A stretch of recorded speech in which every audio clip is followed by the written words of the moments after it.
दोस्तों कैसे हैं आप लोग। उम्मीद करता हूं आप लोग अच्छे होंगे। एक बार फिर मैं स्वागत करता हूं अपने YouTube चैनल द इंडियंस ज्ञान में, जहां पे मैं डेली बेसिस पे visa, immigration, job vacancy update से रिलेटेड इन्फॉर्मेशन वीडियो आपके लिए लेके आता रहता हूं, ताकि आप अप टू डेट रहें। इजीली आप वीज़ा ले सकें, इजीली आप आने की तैयारी कर रहे हैं तो जॉब सर्च कर सकें, होम कंट्री से जॉब अप्लाई कर सकें और ईजिली आप जॉब कर सकें और UAE में आ सकें बिना किसी एजेंट के फ्रॉड में फंसे।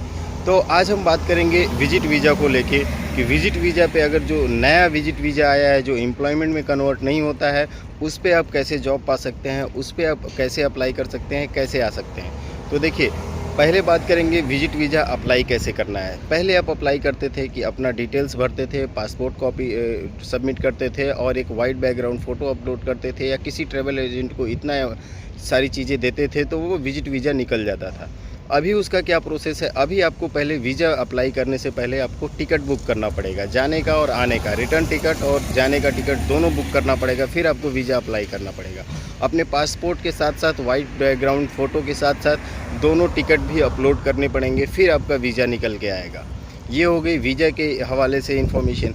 अब बात करेंगे उस वीज़ा पे आप जॉब कर सकते हैं नहीं। देखिए, जॉब करना तो अनलीगल है, लेकिन आप जॉब सर्च कर सकते हैं, जॉब कर सकते हैं। उसके बाद अगर आप जॉब कर रहे हैं, कंपनी में आपको जॉब मिल गया, उसके बाद आप अपनी कंपनी से रिक्वेस्ट करोगे कि वो कंपनी आपको एंट्री परमिट इशू करे। जब कंपनी आपको एंट्री परमिट इशू करेगी, तब आपको अपने पास से उसी रिटर्न टिकट पे या अलग से रिटर्न टिकट लेके, मान लीजिए आप विजिट वीज़ा अपना एक्सटेंड कराए हैं यहाँ पे, तो वो दूसरा रिटर्न टिकट बुक करके आपको आउट होना पड़ेगा, फिर एंट्री परमिट पे इन होना पड़ेगा, तब आपका वीज़ा स्टेटस चेंज होगा। तो ये प्रॉब्लम्स है कि अगर आप 2 मंथ वाले या 1 मंथ वाले विजिट वीज़ा पे आते हैं, जॉब सर्च करते हैं, जॉब आपको मिल जाता है, आप जॉब ऑलरेडी कर भी रहे होते हैं, फिर आपकी कंपनी आपका स्टेटस चेंज नहीं कर सकती है। कंपनी से आप बात करके एंट्री परमिट इशू कराना पड़ेगा। जब आप एक कंपनी एंट्री परमिट इशू कर देगी, फिर आप आउट होके फिर इन होंगे, तब आपका वीज़ा स्टेटस चेंज होगा, अन्यथा नहीं होगा। अब इस केस में क्या क्या प्रॉब्लम्स आएंगी, इस पे भी बात कर लेते हैं। इस केस में प्रॉब्लम्स आपको बहुत सारे आएंगे कि कंपनी, अभी आप नए ज्वाइन किए रहोगे, कंपनी आपका एंट्री परमिट इशू करेगी, उसका तो पैसा लगेगा ही लगेगा। लेकिन इन केस आप आउट होने के लिए गए और इन नहीं हुए तो कंपनी का पैसा डूब जाएगा। तो इस केस में कंपनी आपसे सिक्योरिटी अमाउंट भी जमा करा सकती है।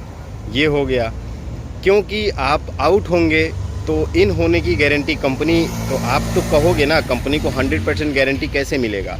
तो ये सिनेरियो एक बनेगा प्रॉब्लम्स की। तो इन केस में कंपनी क्या कह सकती है, कंपनी एंट्री परमिट नहीं इशू कर रही है, आप कंपनी को ट्रस्ट दिला सकते हैं, एक बार और अपना वीज़ा एक्सटेंड करके कंपनी में काफ़ी टाइम तक 3 महीने 4 महीने वर्क करके कंपनी को ट्रस्ट दिला के और अपनी सैलरी भी होल्ड करा के आप एंट्री परमिट इशू करा के फिर आउट होके इन होके अपना स्टेटस चेंज करा सकते हो। ये हो गया जो नया विजिट वीज़ा रूल है, उसका शॉर्टकट तरीका, आप उस वीज़े पे कैसे जॉब ले सकते हैं। जबकि ये अनलीगल है, आप उस वीज़े पे जॉब सर्च नहीं कर सकते हैं, लेकिन ये एक शॉर्ट तरीका है उसको इम्प्लीमेंट करने का, उस वीज़े पे जॉब सर्च करने का। क्योंकि जो नया वीज़ा रूल है जॉब सीकर वीज़ा, उसमें टॉप जो वर्ल्ड की टॉप 500 यूनिवर्सिटियाँ हैं, उसी पे आप जॉब सीकर वीज़ा ले सकते हैं। उसके में भी 1025 दिरहम का सिक्योरिटी डिपॉजिट करना है आपको। वो जब आपका वीज़ा स्टेटस चेंज होगा तब रिफ़ंड होगा। तो उसमें बहुत सारी कॉम्प्लिकेशन है, बहुत सारी प्रॉब्लम्स हैं, बहुत सारी चीज़ें आपको फेस करनी पड़ेंगी। सब लोग उन टॉप 500 यूनिवर्सिटियों में अप्लीकेबल नहीं होंगे, सारे लोग उसी यूनिवर्सिटियों से ज़रूरी नहीं है कि वो ग्रेजुएशन किए हों। तो ये सारी प्रॉब्लम्स आएंगी जॉब सीकर वीज़ा के साथ। और शॉर्ट तरीका, नया तरीका ये है कि आप विजिट वीज़ा लें, 2 महीने का, आएँ, जॉब सर्च करें, जॉब मिल जाता है, जॉब करें। अगर कंपनी को यकीन नहीं होता है तो एक बार अपना वीज़ा एक्सटेंड करें, 4 महीने 3 महीने जॉब करें, फिर कंपनी को भरोसे में लेके अपना एंट्री परमिट इशू कराएं। एक बार अपने पैसे पे, देखिए खर्चा इसमें ज़्यादा बढ़ रहा है, एक बार अपने पैसे पे टिकट लेके आप आउट हों, फिर जॉब परमिट वीज़ा पे, एंट्री परमिट वीज़ा पे इन हो, तब आपका स्टेटस चेंज होगा। तो उम्मीद करता हूँ कि इस वीज़ा और इस नए शॉर्ट ट्रिक के हवाले से आपको सारी चीज़ें समझ में आ गई होंगी। इसके बाद भी अगर आपका कोई सवाल या सुझाव, कोई किसी भी तरह की कोई क्वेरी रह जाती है, तो आप मुझे व्हाट्सअप कर सकते हैं, मैसेज करें। प्लीज़ वेट करें 1 से 2 दिन का, ज़रूर मैं जवाब देता हूँ। थोड़ा सा लेट हो जाता है, कॉल ना करें, चाहे आप UAE में हो या बाहर हो, प्लीज़ कॉल ना करें। कॉल करते हैं तो मुझको मोबाइल बंद करना पड़ता है, फ़्लाइट मोड करना पड़ता है, क्योंकि मैं भी ऑफ़िस में होता हूँ, डिस्टर्बेंस होती है। जब मैं फ्री टाइम में होता हूँ तो ज़रूर आपका जवाब देता हूँ। उम्मीद करता हूँ आपको सारी चीज़ें समझ में आ गई होंगी। तो अभी के लिए बस इतना ही, मिलते हैं नेक्स्ट वीडियो में।